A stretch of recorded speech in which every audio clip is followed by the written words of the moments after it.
안녕하세요. 오늘은 반도체 투자 전쟁 신간인데요. 이 책에 대해서 간단하게 리뷰를 해보려고 합니다. 이제 최근에 미중 패권 전쟁 관련된 책들을 계속 읽고 있는데요.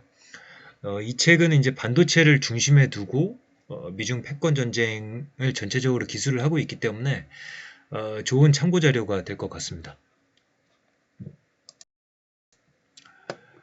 이 책의 서두에는 이런 이야기가 나옵니다. 조지 모델스키가 말한 건데요. 혁신적인 기술혁명이 일어나는 특정 시기에 해당 기술에 기반한 산업을 주도하는 강대국이 그 시대의 지도국이 되어 국제 정치, 경제 질서를 주도한다. 그러니까 이제 기술 패권이 중요하다는 거죠. 그리고 미국 반도체 산업협회가 백악관에 보낸 서한의 일부를 보면 이런 내용이 있습니다. 헬스케어, 통신, 클린 에너지, 컴퓨팅, 수송을 비롯한 무수한 영역에 걸쳐 기간 산업의 발전을 뒷받침하는 것이 반도체다. 그리고 반도체가 실현하는 기술로 우리는 팬데믹 상황에서도 생산성과 네트워크를 유지해왔다. 국내 반도체 제조에 대한 지원금과 연구에 과감한 투자를 진행함으로써 대통령과 연방의회는 미국 경제와 일자리 창출을 재활성화할 수 있고 국가 안전 및 반도체 공급망을 강화할 수 있다. 게다가 미국은 오늘 그리고 미래의 혁신 기술에서 리더십을 유지할 수 있게 될 것이다. 그리고 이 기술 패권을 잡아나가는 데 있어서 반도체가 중요한 역할을 한다는 것을 우리가 유념하면 좋을 것 같습니다.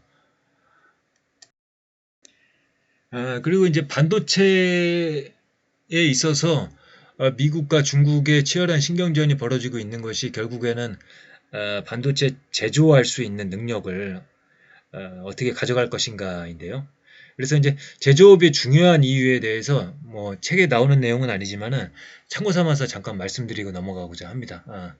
어제 나왔던 기사였는데요. 중앙일보 기사인데 이런 내용이 있었습니다. 제조 현장 한 곳은 단지 뭔가를 만드는 곳이 아니라 여러 산업 활동이 함께 어우러지는 산업 생태계의 주춧돌 하나다. 연구개발, 설계, 디자인, 마케팅 등 소위 선진국형 기술 집약적 고부가 서비스 산업도 적용 대상인 제조업 없이는 존재할 수 없다. 제조 기반은 기술 혁신을 위한 지식 축적의 기반으로서도 중요한 역할을 한다. 지난 10년 넘게 미국 산업의 최대 고민은 제조 현장이 사라지면서 혁신 역량이 따로 없어지는 이중 공동화 현상이다. 그래서 이제 어떤 기술에 대해서 연구하시는 전문가분들과 그다음에 이제 실제 제조업 공장 같은 데서 엔지니어링 하시는 분들이 머리를 맞대고선 이제 연구를 할 때 그 기술이 좀 더 이제 발전을 할 수가 있다는 것이죠. 그리고 이제 작년에 나왔던 기사인데요. 요거는 이제 제조업과 서비스 산업에 대해서 이야기를 하고 있는 것입니다. 제조업은 서비스 산업의 물적인 플랫폼인 셈이다. 플랫폼이 사라지면 이에 기반한 모든 서비스 산업도 운영되지 못한다. 그래서 이제 제조업이 요구하는 비용과 구조적 경직성 때문에 일찍이 제조업을 포기하거나 소홀히 한 국가는 이미 경제에서 많이 낙후되어 있다. 그래서 이제 미국이 이제 제조업을 너무 빨리 이제 놓쳤었던 거고 이제 다시 그거를 복구하려는 그런 상황에 있는 거죠.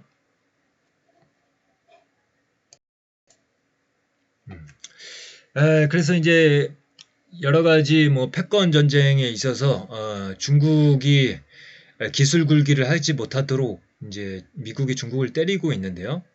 그 내용을 한번 보시죠. 중국은 인공지능, 원격 의료, 자율주행 가상현실, 드론 등의 분야에서 이미 미국을 제쳤거나 비슷한 수준에 도달했다. 중국이 천문학적인 비용을 들여 5G, AI, IoT 등 신형 인프라 구축에 힘을 들이는 이유는 제4차 산업혁명에서 우위를 점하려는 큰 그림을 그리고 있기 때문이다. 그래서 이러한 중국에 대해서 미국이 가할 수 있는 최고의 제재는 5G와 인공지능 그리고 글로벌 수준의 빅데이터가 연결되지 못하도록 막는 것입니다. 이를 가능케 하는 것이 바로 중국이 가장 취약한 분야인 반도체인 것입니다. 그래서 미국은 중국이 반도체 분야에서 글로벌 경쟁력을 갖지 못하게 하면서 통신 부문에서 시너지를 내지 못하도록 막으려 하는 것이고 이에 해당하는 기업이 바로 화웨이입니다. 그래서 이제 기술 패권 전쟁에 있어서 그 핵심이 되는 반도체를 때리면은 이제 승산이 있다 이렇게 보는 것이죠.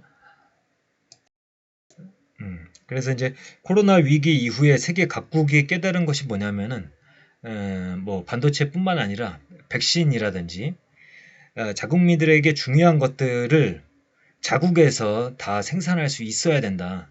그렇지 않으면 유사시에 대응을 하지 못할 수도 있다라는 그런 인식이 세계 각국에 다 퍼지게 되었죠. 그래서 각자가 공급망을 자국 또는 경제블록 내부에 구축하는 것이 필요하다는 것을 인지하게 되었습니다. 그래서 중국이고 미국이고 이 반도체, 이제 모든 미래 산업의 이제 기초가 되는 이 반도체의 공급망을 어떻게 다 이제 자국에 구현할 수 있을 것인가를 놓고서 이제 고민에 들어가게 되는데요. 이제 이 미국과 중국의 능력을 이제 비교해서 보자면은 일단 중국 같은 경우에 그 설계 능력에 비해서 제조 능력이 심각하게 떨어진다고 합니다. 중국이 그나마 잘하는 부문이 시스템 반도체 설계인 팹리스 부문입니다. 그래서 이제 중국에서 반도체 산업을 이제 지원하기 위해서 이제 조성했던 반도체 1기 펀드는 제조 및 설계에 집중했던 반면 반도체 2기 펀드는 미국 제재의 영향으로 1기 투자에서 상대적으로 취약했던 소부장의 국산화 추진에 더욱 중점을 두고 있습니다. 그래서 이제 미국과 비교해서 이제 중국 같은 경우엔 정부의 자금 지원 같은 것 이외에 장비라던가 제조 능력이라던가 뭐 설계 능력은 약간 올라왔다고 하지만은 그 여타 부분들은 다 이제 뒤처지는 것이죠. 반면 미국 같은 경우에는 이제 반도체 설계 능력도 있고 이제 최근에는 정부에서 여러 가지 이제 보조금이라던가 이제 세제 혜택이라던가를 통해서 자금 지원을 하고 그 다음에 이제 장비 같은 것도 이제 많이 가지고 있죠. 이제 반면에 이제 제조 능력이 떨어진다. 특히 인건비 측면에서 그런 내용을 이제 보겠습니다. 미국의 반도체 제조 굴기는 기업들의 설비 투자 지원은 물론 이를 운영하는 데 따르는 운영비에 대한 공제도 중요합니다. 설비 투자와 운영비를 동시에 감면해 주어야만 중국으로 몰릴 수 있는 반도체 생산 시설을 미국에 유치하는 것이 가능합니다. 미국의 높은 인건비와 낮은 생산성을 상쇄시킬 수 있는 새로운 방법을 도입해야만 합니다. 그래서 미국은 최첨단 산업에서의 생산성을 높이기 위해 5G, 6G 인프라와 MEC를 연결시켜 스마트 제조와 RPA 분야에서 강력한 지원책을 제공할 것이며 미국 기업들은 클라우드 기반의 메타버스를 글로벌 업무 환경 변화에 적극적으로 활용할 것으로 전망됩니다. 그래서 이제 그 중국에 비해서는 미국이 훨씬 유리한 상황에 있다라는 것을 이제 알 수가 있고요. 그래서 이제 이 책을 읽고선 제가 이제 전반적인 감상을 이제 정리를 했는데요. 특히 이제 중국과 미국에 투자하는 사람의 입장에서 어느 나라 반도체 업체에 투자하는 것이 좋을까라는 측면에서 한번 제 생각을 정리를 해봤습니다. 이제 반도체를 떠나서 일반적으로 보통은 중국 기업들은 좀 게으른 측면이 있습니다. 거대한 소비 시장을 보면은 군침이 이제 흐르지 않을 수가 없죠. 하지만 그 공산당 체제 때문에 이제 투자의 리스크가 존재를 합니다. 이제 최근에 알리바바와 마인을 보더라도 공산당 정부가 어떤 행동을 할지도 모르고 어떤 제재를 가할지 모르기 때문에 항상 불안한 거죠. 거기다 이제 반도체 같은 경우에는 밖으로 미국이 이제 계속 공격을 하고 있기 때문에 이제 중국의 반도체 산업은 이중의 리스크가 존재한다고 봅니다. 그러니까 미국으로부터의 공격이 있고 그다음에 내부적으로도 그 산업과 기업이 성장을 하더라도 그 과실을 온전히 주주들이 가져갈 수 있을 것이냐에 대해서 불안감이 있는 것이죠. 특히 미국이 반도체 장비를 못 들어가게 막는다면 무슨 수로 반도체를 만들 것인가. 그리고 그 장비를 만드는데도 뭐 특정 장비는 뭐 10년이 걸릴 것으로 보고 있는데 혼자 만든다면 그러니까 불가능한 거죠, 거의. 그래서 장비서부터 설계, 제조까지 혼자 다 해내야 한다는 뜻인데 쉽지 않다라고 봅니다. 그러나 이제 한편으로 계속 신경을 거슬리게 하는 것은 이제 중국의 시장이 워낙 크다 보니까 여러모로 규모가 큰 국가이다 보니까 혹시 계속 자원을 집중시키면 혹시라도 그 중국이 해내는 것 아닌가 하는 약간의 어떤 그런 뭐랄까 불안감 혹은 기대. 그래서 책에서 이야기한 바대로 뭐 BAT 이제 중국의 IT 업체들이죠. 그러니까 반도체 산업에 진출해서 성과를 낸다면 IT AI 플러스 반도체라는 점에서 장기적으로 보면 좀 더 안전한 베팅이 될 수도 있을 것 같다라는 생각도 듭니다. 그러니까 알리바바, 바이두, 텐센트죠. 그래서 이걸 뭐 베트라고 읽는지 BAT로 읽는지 모르겠지만은 어쨌든 오로지 반도체를 목적으로 하는 중국 기업에 대한 투자는 여러 쥐레를 피해야 한다는 느낌이라 안전한 베팅은 아니고 신중하게 골라야 한다라는 그런 생각이 듭니다. 그러니까 이제 중국이 키우는 그 반도체 업체들이 있죠.